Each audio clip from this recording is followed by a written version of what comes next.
First, we perform this multiplication, 1 over 2 multiplied by 2, this 2 and this 2 cancel each other out, and only 1 remains. Finally, 5 divided by 1 equals 5. But this answer is not correct because we did not follow the order of operations, which is one of the most important rules in mathematics. The order of operations is commonly known by the acronym PEMDAS. In PEMDAS, P stands for parentheses, E stands for exponents, M stands for multiplication, D stands for division, A stands for addition, and S stands for subtraction. According to PEMDAS, in every mathematical expression, we first solve the expressions inside the parentheses, then, we calculate exponents, then multiplication and division, and finally, addition and subtraction. Remember that multiplication and division have equal priority.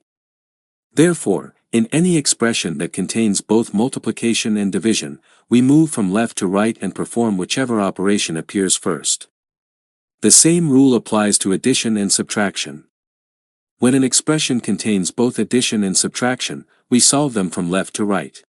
Now that we understand the order of operations, let's solve the problem from the beginning of the video, but before we do, please like this video, subscribe to the channel, and if you have any questions, leave them in the comments.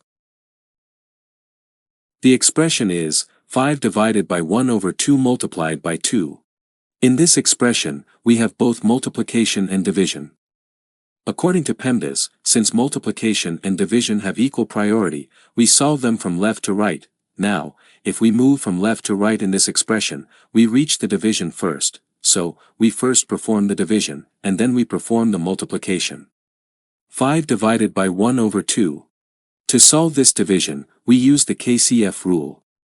This rule is a simple method for dividing fractions. In this rule, K stands for keep, C stands for change, and F stands for flip. According to this rule, we keep the first fraction as it is, change division to multiplication, and flip the second fraction.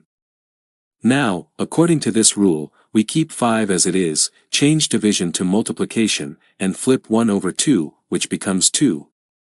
5 multiplied by 2 equals 10, finally, 10 multiplied by 2 equals 20, which is our final and correct answer. Thank you for watching, goodbye.